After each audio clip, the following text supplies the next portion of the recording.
লাইফটা মনে হচ্ছে সেই করোনার সময় ফিরে গেছে, মানে 2020 সালে ফিরে গেছে। হঠাৎ করেই কোনো আপডেট না দিয়ে ইন্টারনেট একবারই উধাও। করোনার সময় মানুষ অনিশ্চয়তায় ভুগছিল, কিন্তু ডিপ্রেশনটা কিন্তু কাটিয়েছে একমাত্র এই মোবাইল ফোনের সাহায্যে। কিন্তু এখন এমন অবস্থা হয়েছে, বাইরে কারফিউ আর ঘরে তো নেটওয়ার্ক বলতে ওয়াইফাইও নাই, আবার ইন্টারনেটও নাই। তো এই কয়েকদিনে একবার ফিরে গেছিলাম সেই স্কুল জীবনে। যখন ইন্টারে পড়ি, তো তখন 12-13 সালের কথা। এখনো কিন্তু ইন্টারনেট সবে মানুষ ইউজ করা শুরু করছে, সবাই ফেসবুক চালায় না এখনকার মতো। আমি মনে হয় একমাত্র মানুষ যে 2018 সালে ফেসবুক আইডি বলতে আমার তেমন কোনো ইন্টারেস্ট ছিল না।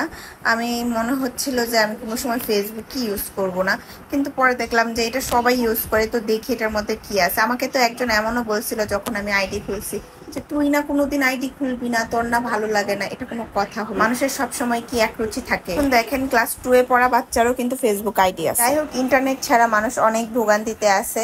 সবচেয়ে বড় কথা, যাদের প্রিপেড মিটার তারা তো অনেক কষ্টে আছে কারেন্টের জন্য। তো অনেক কিছুই পিছিয়ে গেছে, কাজকর্ম তার কিছু কেমন যেন একটা অবস্থা। তো আমি ভাবছিলাম যে ফুচকা খেতে যাব, কিন্তু এর মধ্যে কারফিউ দিয়ে দিছে শুক্রবারে, পরে আর যাওয়া হয় নাই। তো বাসায় আমি ফুচকা বানিয়ে নিচ্ছি। এই যে আপনাদের সাথে ফুচকার যে টকটা আছে ওইটা আজকে শেয়ার করছি। এখানে কিন্তু তেঁতুলের কাঠ নিয়ে নিছি, আর কি কি অ্যাড করছি আমি সবই আপনাদের সাথে শেয়ার করছি। এখন একটু ফুচকার যে চাট মশলাটা আছে ওইটা অ্যাড করে নিচ্ছি।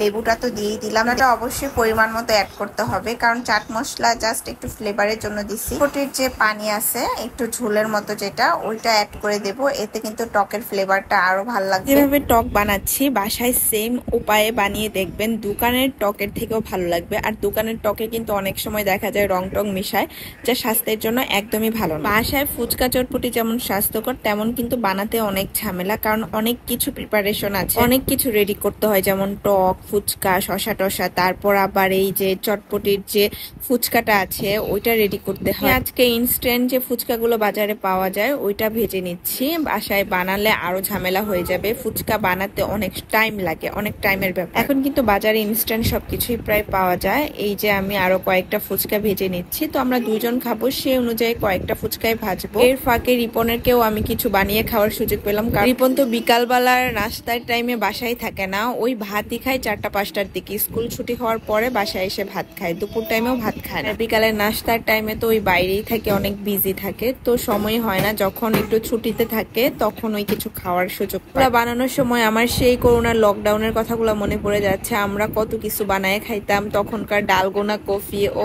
কত কিছু ছিল, কিছুই আমার মনে পড়ে যাচ্ছে। তখন কিন্তু আমাদের সাথে তাকরিম ছিল না, তো তখনকার লাইফটাই অন্যরকম ছিল। আমরা অনেক রাত পর্যন্ত মুভি দেখতাম, ভালোই লাগতো। লকডাউনে যে আমি কত হলিউড মুভি দেখছি, তখন থেকে আমি হলিউড মুভির ফ্যান হয়ে গেছি। শশাঙ্ক রিডাকশন, ফরেস্ট গাম, আরো কিছু আইকনিক মুভি দেখছি। লিওনার্দো ক্যাপ্রিওর কিছু মুভি দেখছি, অনেক ভালো লাগছে। লকডাউনের সময় কিন্তু আমাদের বাসায় ওয়াইফাই ছিল না, তো আমরা দুইজনেই ফোনের মধ্যে রিচার্জ করে নেট ভরে তারপরে এগুলা দেখ